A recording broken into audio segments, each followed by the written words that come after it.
So hello, good afternoon to all the nursing aspirant of nursing career 24/7। और आज हम बात करने वाले हैं भाई आपके बिहार सीएचओ के बारे में, या फिर मैं यूँ कहूँ कि जो भी आपके स्टेट वाइज सीएचओ के एग्जाम्स होते हैं, चाहे वो यूपी का हो चाहे बिहार का हो। बहुत सारे बच्चे बहुत लंबे समय से वेट कर रहे हैं कि ये आने वाली जो आपकी 2026 की सीएचओ की वैकेंसी है वो आखिर कब तक आएगी, और आपकी कौन से बच्चे जो हैं वो एलिजिबिलिटी रखते हैं आपके बिहार के सीएचओ में। तो बिहार नर्सिंग भर्ती अलर्ट के बारे में हम बात करेंगे। अब होगा आपका सपना पूरा, चाहे आपने जीएनएम कर रखा है, चाहे आपने बच्चों बीएससी नर्सिंग कर रखा है, क्योंकि बहुत सारी वैकेंसीज में बीएससी नर्सिंग को या फिर आप बोल लो कि बैचलर डिग्री वालों को एलिजिबल माना जाता है, बट कहीं ना कहीं आपके जीएनएम वाले बच्चों को नॉन एलिजिबल कर दिया जाता है। और या तो फिर उनको क्या मांगा जाता है भाई, उनके लिए बहुत सारे ऐसे प्रोटोकॉल सेट कर दिए जाते हैं कि भाई आपका क्या होना चाहिए, या तो क्लिनिकल एक्सपीरियंस होना चाहिए, या तो फिर आपका इतने बेडेड हॉस्पिटल एक्सपीरियंस होने के बाद ही आप क्या कर सकते हो, अप्लाई कर सकते हो, या फिर आपने पोस्ट बीएससी कर रखा हो तो ही आप आगे फर्दर अप्लाई कर सकते हैं। बट आपकी जो भाई 1200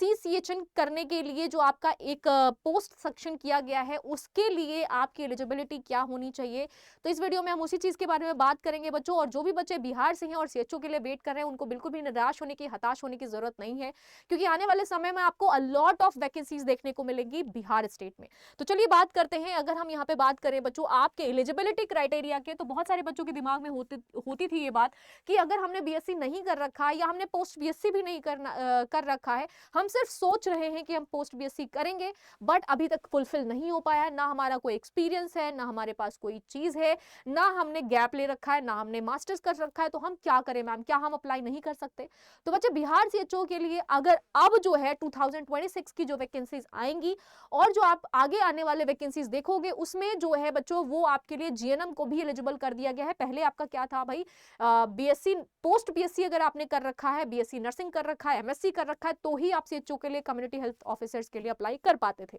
बट अब क्या किया गया है आपके लिए बिहार गवर्नमेंट ने, भाई अगर आपने बीएससी कर रखा है तो यस यू आर एलिजिबल, अगर आपने पोस्ट बीएससी कर रखा है तो यू आर एलिजिबल, अगर आपने मास्टर्स डिग्री कर रखी है यानी कि एमएससी कर रखी है तो भी आप एलिजिबल होते हैं। बट क्या जीएनएम वाले एलिजिबल हैं अगर उनके पास कोई एक्सपीरियंस नहीं है या कोई उनके पास मास्टर डिग्री नहीं है?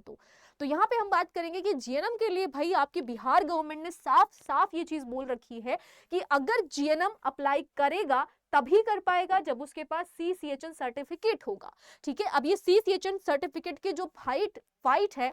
वो बहुत सारे बच्चे अलग अलग तरीकों से सोच रहे हैं, परेशान हो रहे हैं, कंफ्यूज हो रहे हैं कि ये सीसीएचएन सर्टिफिकेट आएगा कहां से, आखिर ये मिलेगा कैसे। तो भाई आपको डिटेल्ड में वो चीज पहले ही बता दी गई है कि अगर आपने इग्नू से भी क्या कर रखा है, डिस्टेंस से भी सीसीएचएन सर्टिफिकेट जो है वो अचीव कर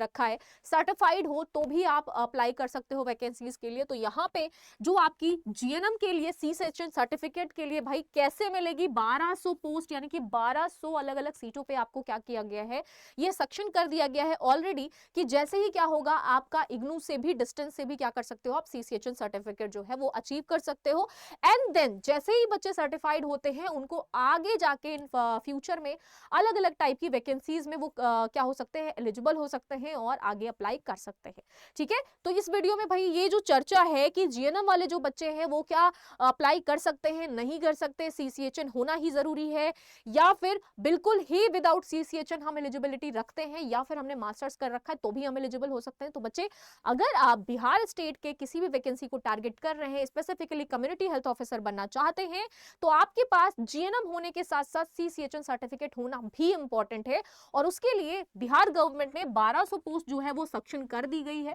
ठीक है, यहां पे क्या कर सकते हैं आप, इग्नू से, डिस्टेंस से भी सीसीएचएन सर्टिफिकेट अचीव कर सकते हैं, और उसके बाद आप क्या कर सकते हो, सीएचओ के लिए अप्लाई कर सकते हो। अब बात करते हैं कि सीएचओ का जो आपका सिलेबस पैटर्न होता है बच्चों, वो पूरा का पूरा कम्युनिटी हेल्थ डिपार्टमेंट का ही होता है, या फिर आपका कौन कौन से सब्जेक्ट से सबसे ज्यादा आपके क्वेश्चंस जो है वो पूछे जाते हैं, बनते हैं, ये सारी चीज तो ठीक है, एलिजिबिलिटी तो फिर भी ठीक है, बट अगर हम क्या एलिजिबल हैं तो हम प्रॉपरली अपने आप को तैयार मानते हैं, जैसे ही वैकेंसीज आती हैं या जैसे ही पोस्ट रिलीज होता है, क्या हम उस चीज को, क्राइटेरिया को फुलफिल कर पाएंगे, क्या हमारे पास इतना तार्किक शक्ति है, इतना हम अपने आप को तैयार मानते हैं, इतना हमने अपने आप को प्रिपेयर कर रखा है मेंटली और फिजिकली कि हम किसी भी एग्जाम को टारगेट कर पाएंगे। तो भाई सबसे पहले तो देखो सीएचओ का जो एग्जाम होता है बच्चों, वो बाइलिंगुअल होता है, हिंदी और इंग्लिश दोनों में होगा। प्लस आपका जो वेटेज होगा वो कम्युनिटी हेल्थ नर्सिंग का सबसे ज्यादा देखने को मिलता है, और साथ साथ आपके क्लिनिकल क्राइटेरिया के क्वेश्चंस बहुत ज्यादा देखने को मिलते हैं। ज्यादातर जो क्वेश्चन पेपर होता है वो माइल्ड टू मॉडरेट लेवल का होता है। और अब बच्चे बिल्कुल भी आपको सीएचओ के भी पेपर को, यानी कि कम्युनिटी हेल्थ नर्सिंग के पेपर को भी बहुत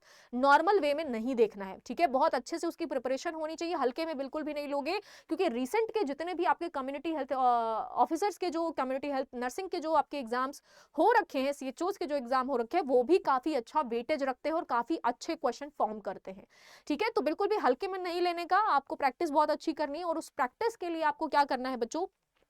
यहाँ पे आप सीधे सीधे क्या कर सकते हो, एक बैच के साथ ज्वाइन कर सकते हो, और वो बैच हमारा रहता है, ठीक है। मैं यहाँ पे एक बार आपको फटाफट से बता देती हूँ कि अगर आप नर्सिंग के सीएचओ के लिए बिहार सीएचओ को टारगेट कर रहे हैं और आप चाहते हैं कि बहुत अच्छे से आप क्या कर पाओ, इस वैकेंसी को टारगेट कर पाओ और अच्छे से एग्जाम की प्रिपरेशन कर पाओ, तो यहाँ पे भाई आपका क्या है, यहाँ पे आप देख पाइएगा कुछ इस तरीके के बैचेस आपको यहाँ पे दिखाई देंगे। बिहार फार्मासिस्ट, बिहार एएनएम, ठीक है, वेस्ट बंगाल सीएचओ, और फिर आप यहाँ पे बिहार सीएचओ के बारे में आपको क्लिक करना है, ठीक है। जैसे आप इस पे क्लिक करते हैं, आपको यहाँ पे सारथी बैच के नाम से एक बैच दिखाई देगा, जो कल से कल ही शुरू किया जा रहा है, ठीक है। ये स्टार्ट हो रहा है 17 फरवरी से, यानी कि कल से। तो फटाफट से आपको इनरोल कर लेना है, और इसमें जो भी क्लासेस आपकी कराई जाएंगी, जो भी लाइव रिकॉर्डेड क्लासेस होंगी बच्चों, वो हर एक स्टेट के सीएचओ लेवल के पेपर को देखते हुए, ध्यान रखते हुए कराई जाएंगी। तो अगर आप स्पेसिफिकली बिहार सीएचओ को या फिर किसी स्टेट के सीएचओ को टारगेट कर रहे हैं, तो आप इस बैच में इनरोल कर सकते हैं। इनरोल करने के लिए आप यहाँ पे बाय नाउ पे क्लिक कर सकते हैं और कूपन कोड ऐड कर सकते हैं YT54। अब ये YT54 कूपन कोड ऐड करते ही आपको यहाँ पे देखने को मिलेगा कि ये जो आपका अमाउंट है, वो अमाउंट में मैक्सिमम डिस्काउंट मिल जाएगा, जो कि 1999 में ओनली रहने वाला है। और आप क्या कर सकते हैं, पे नाउ पे क्लिक करके इस बैच में इनरोल खुद को कर सकते हैं और हमारे साथ जुड़ सकते हैं, ताकि आपका जो बेसिक नॉलेज है बच्चों, वो बेसिक नॉलेज बहुत ज्यादा इंप्रोवाइज हो सके, बहुत अच्छे से आप इंप्रूव कर पाए और अपनी तैयारी को बरकरार कर पाए। क्योंकि जैसे एग्जाम क्या होती है आपकी डेलीगेट होती है, जैसे ही अनाउंस होती है, वैसे ही आपको बिल्कुल भी टाइम नहीं मिलेगा। बहुत समय से आपने देखा होगा यूपी सीएचओ भी रुका हुआ है, आपका बिहार सीएचओ के लिए भी अभी हाल फिलहाल ही आपकी चीजें देखने को मिली है। बहुत सारे बच्चे आपके बीटीएससी में भी सिलेक्ट हुए हैं। तो उन्हीं चीजों को ध्यान में रखते हुए आप अभी से पढ़ाई को फोकस करिए, पढ़ाई के लिए तैयार हो जाइए, और तत्परता से अपने आप को क्या करिएगा, उस चीज को लेके माइंडसेट बना लीजिए कि जैसे ही एग्जाम आता है, आपको तुरंत के तुरंत उस एग्जाम को क्वालिफाई कर ही लेना है, ठीक है। तो मिलते हैं आपसे नेक्स्ट वीडियो में, आई होप। और जो भी इनसे रिलेटेड आपके क्वेरीज होंगे, वो आप क्वेश्चन में नीचे क्या करिएगा, मेंशन जरूर करिएगा। ऑल द बेस्ट, और मिलते हैं आपको बैचेस में। तो फटाफट से जाइए, एनरोल कर लीजिए, क्योंकि अभी जो चल रहा है बच्चे, वो अभी आपका फाउंडेशन स्पेशल जो है ऑफर चल रहा है नर्सिंग अड्डा की। तो उसमें आपको कोई भी बैच आप एनरोल करना चाहते हैं, तो उसमें मल्टीपल आपको ऑफर मिल सकता है, 4x वैलिडिटी मिल सकती है, ऑफ मिल सकता है, और मैक्सिमम डिस्काउंट के लिए अगर आप YT54 कूपन कोड ऐड करते हैं, तो उसके साथ साथ आपको क्या हो सकता है भाई, और ज्यादा ऑफर मिल सकता है। तो ऑल द बेस्ट, एंड इसी तरीके के इन्फॉर्मेटिव वीडियोस के लिए आप नर्सिंग अड्डा को चैनल को सब्सक्राइब कर सकते हो, जुड़ सकते हो हमारे साथ। All the best, thank you.